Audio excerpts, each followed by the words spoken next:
এখানে যে এসিটি দেখতে পাচ্ছেন, এই এসির এখানে মূলত যে পাওয়ার সকেট, তো পাওয়ার সকেটটা এখন সরাসরি ডাইরেক্ট করে দেওয়া হয়েছে।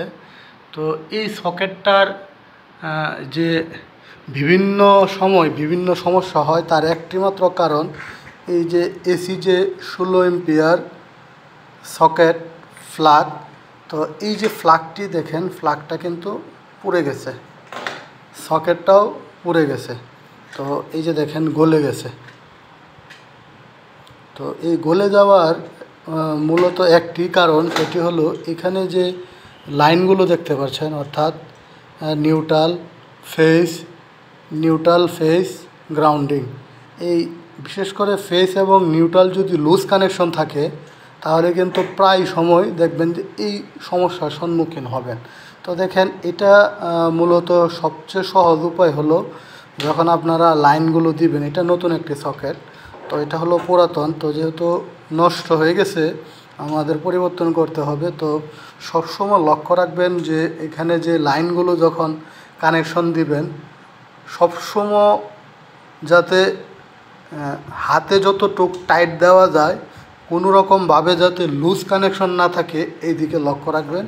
যদি এই মূল লাইনটা যদি লুজ কানেকশন থাকে, দেখেন এই সকেট এবং ফ্লাগ দুইটার কারণে দেখেন একটা লুজ থাকলে কিন্তু দুইটাই পুড়ে যেতে পারে। তো এই যে দেখেন এইখানে এইটা লুজ থাকার ফলে কিন্তু এটা পুড়ে গেছে। দেখেন খুব ভালো মানের একটি সকেট, এটা ইজি মানে এনার্জি ব্র্যান্ডের। আর এখানে দেখতে পাচ্ছেন যে ফ্লাগটিও ভালো, তো ফ্লাগটা লুজ কানেকশনের ফলে কিন্তু এই সকেটটা পুড়ে গেছে। তো সবসময় চেষ্টা করবেন এই যে লাইনগুলো, অর্থাৎ এখানে দেখতে পাচ্ছেন হলুদ হলো গ্রাউন্ডিং, কালো তারটা দেখতে পাচ্ছেন, এই যে এটা হলো নিউট্রাল, এই হলুদটা হলো গ্রাউন্ডিং আর লাল তারটা হলো পজিটিভ। তো এখানে লুজ কানেকশনের ফলেই কিন্তু এই সমস্যাটা হয়েছে। তো এখানে দেখতে পাচ্ছেন 24,000 বিটু অর্থাৎ 2 টন এসি। তো 2 টনের এসিতে কিন্তু এই ধরনের ফ্লাগ পুড়ে যাওয়ার কথা না। তো মূলত একটাই কারণ, সেটা হলো লুজ কানেকশন। তো আশা করি বুঝতে পারছেন। তো এখন আমরা যে সকেটটা লাগাবো, তো এটা কিন্তু অবশ্যই আমরা ভালো করে টাইট করে লাগিয়ে দিব এই ফ্লাগটা, যাতে করে পরবর্তী এই ধরনের সমস্যার সম্মুখীন না হতে হয়।